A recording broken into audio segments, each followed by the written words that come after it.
Olá, tudo bom? Eu sou Edgar Calmura e hoje no podcast Imóveis de Curitiba estou com Camilo Ribeiro. Ele é especialista em crédito imobiliário, ele é sócio da HomeCred e ele também cuidou da parte de financiamento da incorporadora PDG. Tudo bom, Camilo? Tudo bom, Edgar? Obrigado pelo convite. Estamos aí para desmistificar um pouco o crédito imobiliário. Muitas vezes as pessoas vêm me procurar falando que é difícil entender sobre financiamento. E aqui no podcast a gente tem esse intuito de facilitar, de quebrar o gelo e falar numa linguagem acessível sobre temas que muitas vezes as pessoas tratam de uma maneira complicada, né? Então estamos aqui para descomplicar esse assunto, né? Que às vezes é falado de uma maneira no financês ou no juridiquês de uma maneira que as pessoas acham complexo. Então vamos trazer alguns assuntos e daí a gente vai conversar, ok? Isso, a ideia é trazer o dia a dia, né, as dúvidas dos colegas, dos clientes, né, que vêm todo dia com dúvidas para a gente. Para o nosso dia a dia, às vezes pode ser simples, né? Mas para o cliente que está entrando pela primeira vez, comprando imóvel, está agora indo para uma parte de investimento, a gente consegue trazer isso de uma forma mais leve e mais fácil, né? Legal. Uma das primeiras perguntas que surgiram durante essa semana foi sobre a questão do financiamento para investidores, né?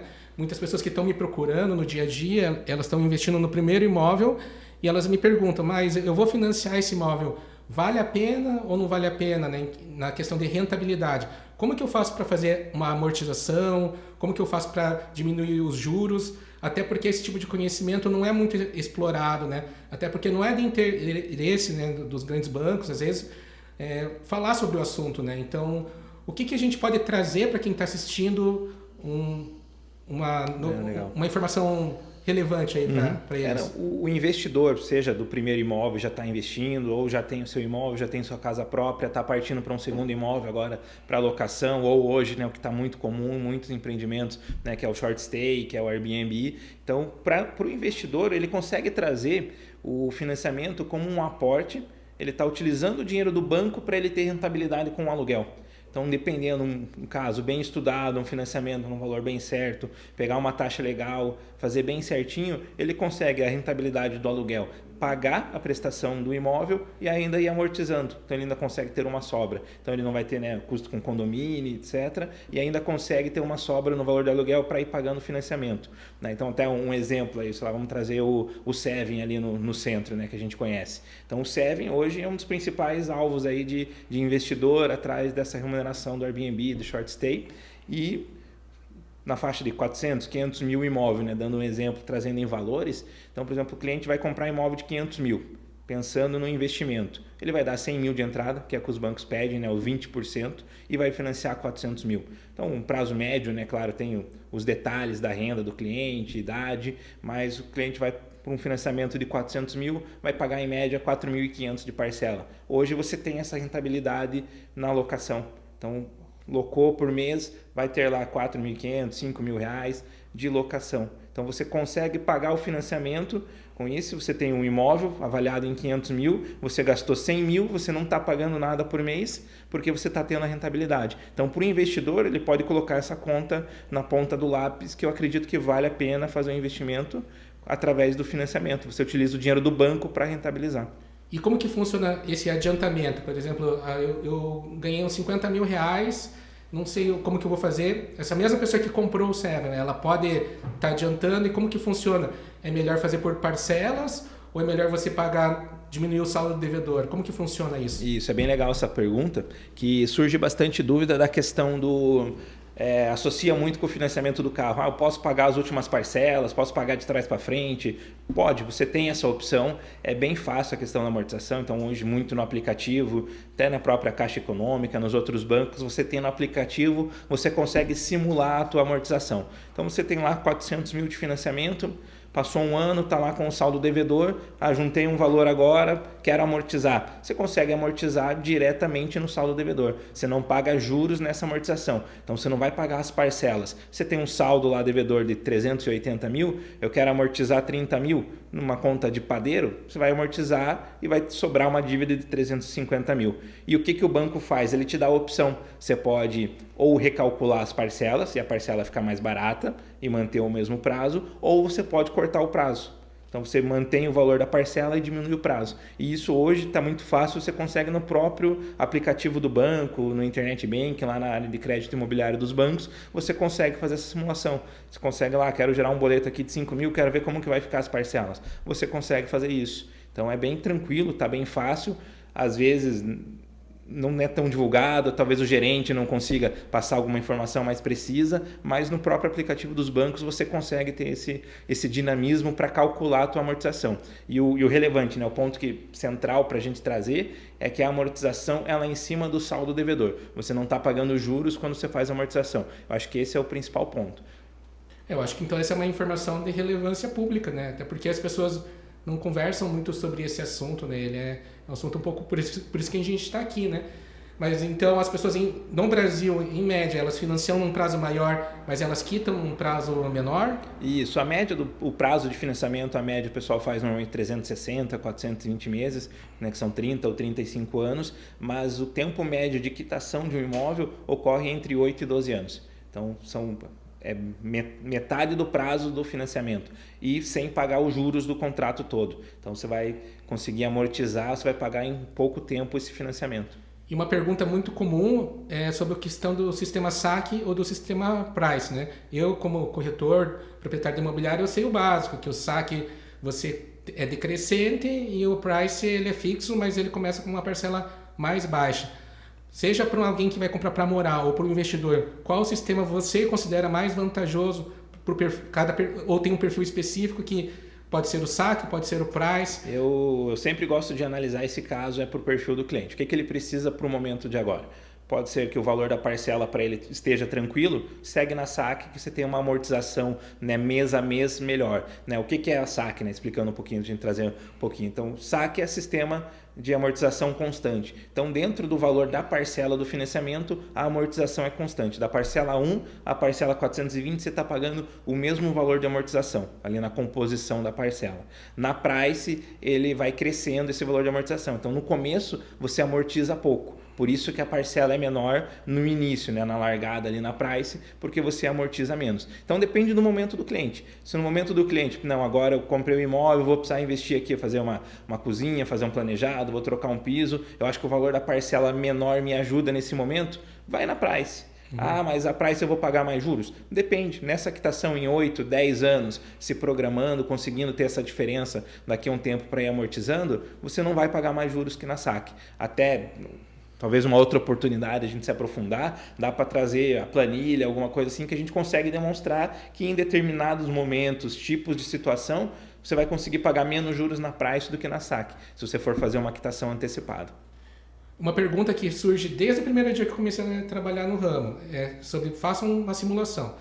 Então, uma conta simples e básica, uma pessoa que ganha uma renda, vamos dizer, de R$10.000, ela pode comprometer 30% da parcela dela, ou isso depende também da idade, ou como que é essa questão do comprometimento? Qual que é o valor que ela pode estar financiando? Então, a gente pode dizer que se a parcela é 3.000, ela pode estar financiando 300.000, ou sempre é bom consultar um especialista para a gente poder fazer o comparativo, para fazer uma conversa sobre a questão do comprometimento. Eu não costumo passar um valor, eu gosto de passar para um especialista. Como que você vê essa questão?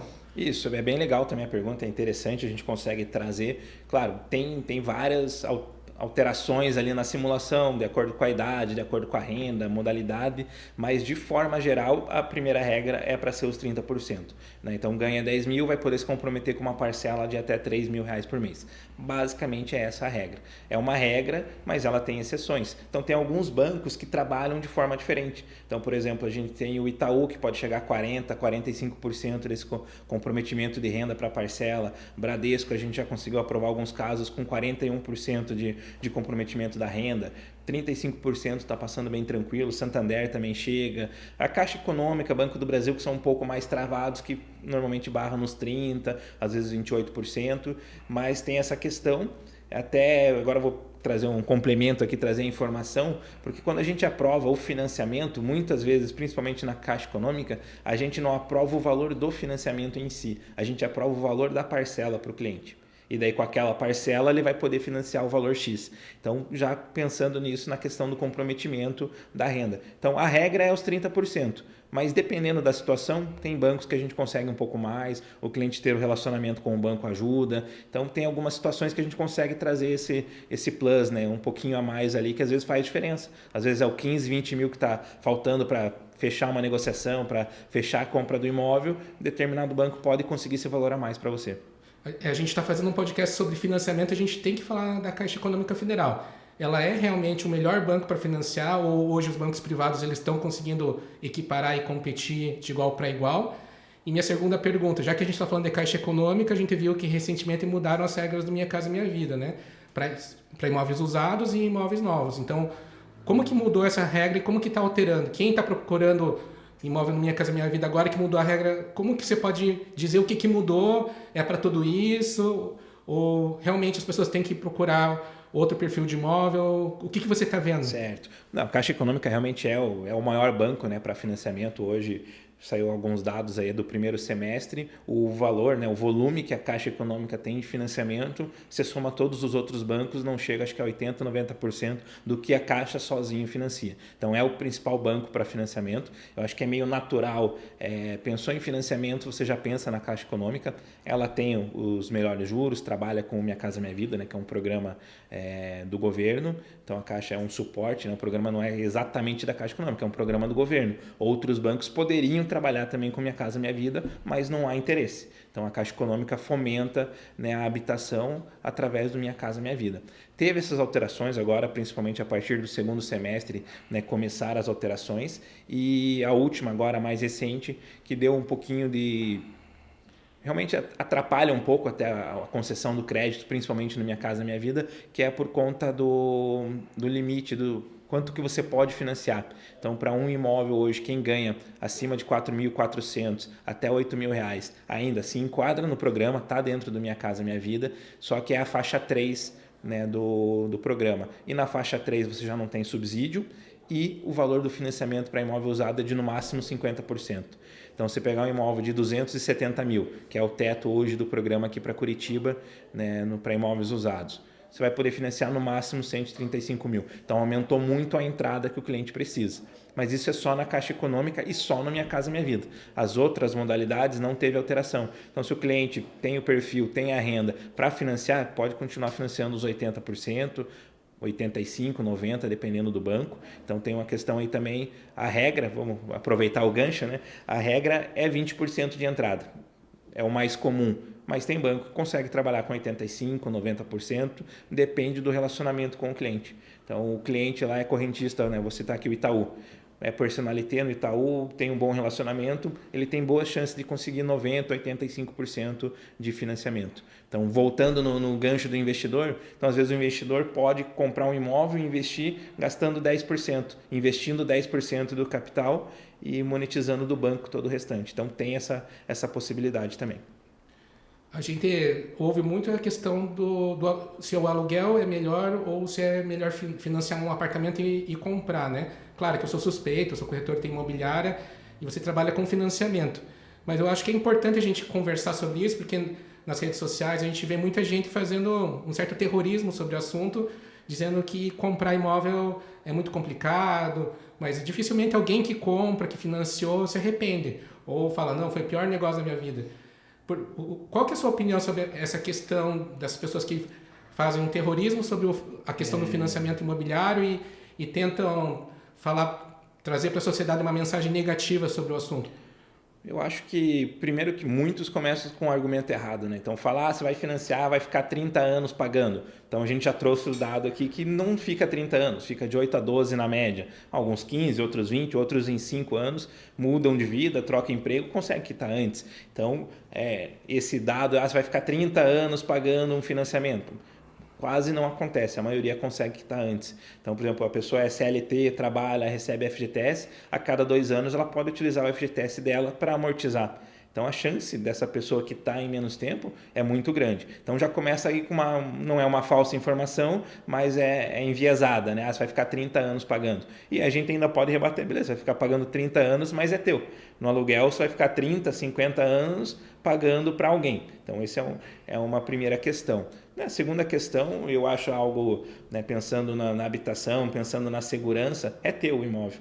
Você não vai ter daqui a pouco alguém pedindo para você sair do imóvel, você não vai ter um problema de vender o imóvel, o novo comprador vai te tirar do imóvel, você tem lá 90 dias para sair, às vezes tem que mudar filho de colégio, alguma coisa. Então você consegue, você tem a tua segurança para investir em imóvel e ter o teu imóvel próprio. Então, a partir do momento que você tem essa possibilidade, tem o valor da entrada, faz o financiamento, investe no que é teu, o imóvel valoriza. Poucos casos, não conheço caso de alguém que perdeu dinheiro investindo em imóvel. Então, se tiver, você pode me desmentir, mas a não ser que a compra tenha sido mal feita, mas normalmente você ganha dinheiro investindo em imóvel. E a minha dica, né, a minha experiência de vida, a gente está quase 20 anos trabalhando no mercado imobiliário, compre o teu imóvel. Não fuja disso, compre o teu imóvel, não tem por que você ficar pagando aluguel, ficar pagando para alguém algo que pode ser teu. E no mercado a gente tem visto a questão dos juros que você deve ter acompanhado, que a taxa Selic estava baixando aos poucos. Na última reunião ela aumentou 0,25%. Qual que é a tendência de mercado para os próximos meses e anos em relação a essa taxa e qual que é a relação que vai ter com o crédito imobiliário? Assim, ele vai continuar tendo um equilíbrio? O que você pensa sobre o assunto? Isso, né? A Selic ela é a nossa taxa-mãe, né? Ela que é a balizadora para todas as taxas de juros e afeta diretamente o crédito imobiliário. Então, com a baixa da Selic, quando estava baixando, os bancos já liberaram um pouco mais de crédito, ficou mais fácil a aprovação de crédito, não chegaram tanto a baixar os juros, mas a política de crédito muda um pouco porque está mais acessível. Agora, com essa alta, alguns bancos talvez já sinalizem, não, a gente vai aumentar 0 ponto alguma coisinha aqui, talvez já segure um pouco, não aprove tanto crédito assim. Então, traz uma repercussão para o nosso mercado, né? Às vezes pode ficar um pouco mais difícil a concessão de crédito por conta dessa taxa de juros que aumentou de novo. Por enquanto, os bancos meio que sinalizaram, mas não tem nada oficial ainda, não tem nenhuma decisão. Mas, na dúvida, quem está pensando, né? Quem está vendo a gente agora e está pensando em comprar imóvel, aproveita que tem uma chance de aumentar os juros. Então, corre ainda para esse ano que... Da mesma maneira que quem, por exemplo, acompanhou a questão do Minha Casa Minha Vida e teve um dia X que você teria que estar aprovando o financiamento e no dia seguinte você perdeu. Inclusive, a gente teve um caso prático aqui, né, de uma cliente que eu estava atendendo e que ela estava buscando esse financiamento e a Caixa acabou mudando a data e ela perdeu e com essa nova regra ela acabou não conseguindo mais comprar. Então, é sempre importante quem está procurando imóvel, não digo assistir o podcast, mas estar atualizado em relação a essas questões. Claro que você que acompanha todo dia vai estar sempre na frente. Então, consultando um especialista, eu acredito que seja a melhor maneira de você sempre estar a par do assunto. E tem gente que acha é papo de vendedor, né? Tá fazendo pressão para eu comprar logo. E às vezes não é, né? A gente sabe que tem muito disso, mas às vezes realmente vai ter uma mudança importante, você tem um prazo para conseguir. Também tive casos que a gente estava lá com o crédito aprovado, processo em andamento e não deu para assinar o contrato porque mudou a regra. Tipo, não mudou a regra, quem já está fazendo continua. Não, mudou a regra, tinha uma data e a partir dessa data não teve o que fazer. Então, saiu lá de pessoa que estava com 20% de entrada para ter que desembolsar 50%. A pessoa não tinha, teve que desfazer a venda, não pôde comprar imóvel naquele momento. Então, às vezes, a decisão de uma semana que a pessoa ficou pensando em fazer a proposta naquele imóvel é o time que ela perdeu lá na frente. Essa uma semana fez diferença, às vezes, para ela conseguir comprar aquele imóvel. Em relação ao financiamento, qual que é a tua mensagem então, que você dá para essa pessoa que sempre está pensando? Que o brasileiro, às vezes, tem essa tendência de procrastinar e pensar que sempre depois vai ser a melhor hora de comprar o imóvel, né? Você acha que a hora é agora, o mercado está aquecido e esse é o melhor momento para você estar comprando um imóvel e financiando, até porque o crédito imobiliário está num momento bom também, né? Isso, e vai chegando no final do ano, o crédito fica escasso também, né? Então, por exemplo, a gente tem a situação na Caixa Econômica que falta reserva orçamentária. Então, tem lá a reserva para um ano, tem um valor X para o ano, chega final do ano, vai acabando essa reserva. Então, às vezes, você tem um pouco mais de dificuldade de conseguir assinar o contrato, fazer as liberações de valores. Então, a dica é sempre pesquise, né? Você tem que pesquisar, você tem que estar bem informado, ter certeza do imóvel, também não adianta, né, comprar e se arrepender da compra. Então a culpa não vai ser do financiamento, a culpa não vai ser de uma venda, né, de uma compra mal realizada. Pesquise bem, se informe bastante, faça as opções, veja qual que é o banco que melhor se enquadra para você.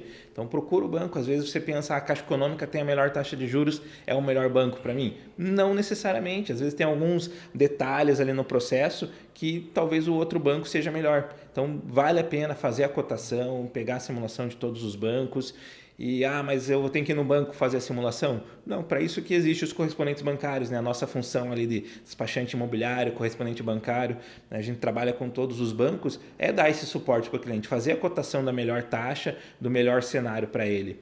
Então a gente vai fazer lá a simulação na Caixa Econômica, a simulação no Bradesco, no Itaú, no Santander. Não quero vender um produto, não quero vender um banco para o cliente. Eu quero vender a melhor oportunidade para o cliente. Eu quero que ele tenha certeza da aquisição dele e que ele faça um bom negócio. Algo que você me chamou a atenção foi essa questão também, a gente está falando com corretores aqui, de fazer uma venda saudável, né? É isso que também as construtoras querem. Faça a venda, tire uma proposta, mas traga uma carta de crédito aprovada, então faça todo o trabalho do jeito certo. Muitas vendas que são feitas também na planta, se você fizer certinho a avaliação, quando a pessoa for financiar, mesmo com a correção do INCC, ela vai conseguir o financiamento na hora certa. Então, qual que é a recomendação que você dá para quem é do ramo e trabalha no ramo para poder fazer sempre uma venda de qualidade, uma venda consultiva, né? Para que todas as pessoas que estão dentro da venda sejam ganha-ganha para todos, no caso. Exatamente, é essa a palavra, né? A venda tem que ser ganha-ganha, tem que ser bom para o vendedor, tem que ser bom para o comprador, para o corretor, para a imobiliária, tem que ser bom para todo mundo e tem que ser um negócio honesto, né? Tem que todo mundo esteja às claras desde o início da negociação. E aí parte a questão do financiamento também. Então, se for lá, está comprando imóvel na planta, vai ficar pronto daqui 2, 3 anos, dependendo, né, do prazo ali que está comprando no lançamento. E eu vou aprovar meu crédito agora? Você precisa aprovar teu crédito agora, que é o mínimo que você precisa passar, né, para a construtora, que você realmente tem o poder aquisitivo, tem o lastro econômico ali para o financiamento, para o momento que chegar de financiar, você está tudo ok. E às vezes vai financiar daqui 2, 3 anos, você corre o risco de pegar um outro momento econômico. Então você pode pegar um momento melhor. Daqui 2, 3 anos, você aprovou hoje, mas se você não está assinando o contrato de financiamento hoje, o ano que vem melhorou a economia, a taxa Selic baixou, os bancos começaram a baixar a taxa de juros, você vai pegar uma taxa menor. Então você pode ser beneficiado com isso também. Então esse contexto, né, esse vale a pena às vezes arriscar comprar agora, apostando num cenário melhor, você pode ser beneficiado. Tem muitos lançamentos aqui em Curitiba, que é uma novidade do mercado, que é o modelo de apoio da produção, que a Caixa já faz o financiamento agora e você paga um seguro de obra, mas que vale muito a pena, porque esse valor ele vai ser no máximo 50% do valor da parcela. E a parcela só aumenta com a evolução da obra, né? Então, a Caixa também tem pensado em mecanismos para que você consiga ter uma garantia maior desde o início, né? Isso, exatamente. É para fomentar realmente, né, a habitação, fomentar o mercado. Ajuda a construtora também, né, que o nome é esse, né, apoio à produção. Então, você tem um apoio à produção, você faz o financiamento, você vai estar pagando juros de obra.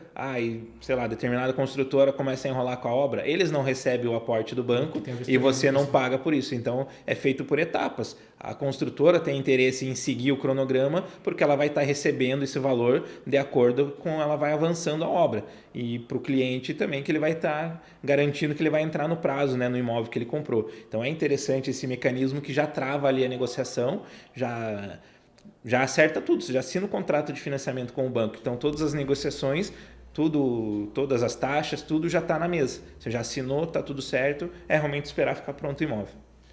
Esse é um assunto que, se deixasse, a gente conversava o dia inteiro. Não, tem muito assunto, né? Mas que a gente tem que, nesse momento, tá encerrando o podcast para a gente também poder tá fazendo a finalização aqui da nossa gravação. Mas eu gostei muito, achei que foi muito interessante. Tudo que a gente conversou aqui, possivelmente alguma pessoa vai ser beneficiada, vai nos procurar para poder tá tirando dúvidas. A gente não está aqui para tentar resolver o problema de ninguém, né? Mas de qual maneira que as pessoas que têm dúvidas podem entrar em contato contigo. E eu também queria que você desse uma mensagem para as pessoas que estão buscando financiamento, têm dúvida, qual que é o recado que você pode dar para quem está procurando comprar um imóvel e vai financiar? Tanto para um recado, né, para o comprador, para o corretor, ter um especialista, ter alguém que dê esse apoio. Então não precisa ser a Home Credit, não precisa ser o Camilo, melhor se for, né? Me chame, mas qual que é a ideia? Você ter esse suporte, você como corretor. Então não é bacana você ter alguém que vai explicar isso melhor para o cliente, vai dar confiança para o cliente, você consegue trazer num outro formato. Então tenha, né, esse profissional para te ajudar no dia a dia, tenha esse contato. Pô, preciso de uma simulação, já passa lá para o correspondente, ele traz a simulação para você, explica para o cliente, é melhor isso, é melhor aquilo. Às vezes o cliente está inseguro, não quer nem visitar o imóvel sem ter o crédito aprovado, porque ele não quer ir lá, gostar do imóvel e depois não conseguir a compra. Pô, a gente aprova o crédito do cliente antes, qual que é o problema? Vamos aprovar o crédito, aprovou o crédito, vai lá, agora é só escolher o imóvel. Então tem cliente que quer ter essa segurança para ir atrás, né? Mais metódico. Então dá para fazer assim. Então tenha, né, isso. E o comprador também. Você está buscando imóvel, pô, procure o corretor especializado, o corretor que saiba o que está fazendo, um corretor que não seja só um tirador de pedido, né? Um corretor que entenda o produto, entenda o imóvel e procure o ganha-ganha, né? Que a negociação seja boa para todo mundo. O grande objetivo de ter conversado sobre financiamento foi a questão da qualidade, né? Porque, por exemplo, a qualidade da venda, né? Eu mesmo estou atendendo um cliente que meu pai vendeu há 50 anos atrás. Então a gente tem essa questão de ter um relacionamento. Eu não tenho interesse de só vender, como você falou, tirador de pedido, e daqui 30 dias tem aborrecimento com essa pessoa. Eu quero a felicidade dela. Então a gente lida com o sonho, não importa o valor do imóvel, a gente lida com o sonho da pessoa. Então eu quero participar e ser uma parte importante que resolva o problema dela. E para isso eu preciso de alguém especializado, porque eu também não sei todos os assuntos. Então por isso que eu achei importante a gente estar conversando, que é um assunto que às vezes quem não busca ajuda acaba tendo problemas, por falta às vezes até de orientação, né? Mas que a gente está aqui para tentar conversar com vocês sobre esse assunto e tragam dúvidas, tragam sugestões. O podcast não encerra o assunto, mas eu espero que vocês tenham gostado do podcast aqui com o Camilo. Isso, obrigado pela oportunidade, aberto para outra. Não sei se depois coloca o nosso contato ali, quem tiver dúvida, quiser nos procurar, a gente está à disposição, seja corretor, seja comprador direto, né? A gente tem a parceria, né? Mas a gente não tem nenhum vínculo com a imobiliária direta, então a gente faz sempre o ganha-ganha e procura a melhor oportunidade para o cliente e para o parceiro também, né? O corretor é nosso parceiro. Sim, então, muito obrigado, então, Camilo. E você está sempre bem-vindo para voltar aqui para estar conversando com a gente. Então. Obrigado, vamos fazer a parte 2 aí. Beleza, então, obrigado. Tchau, tchau.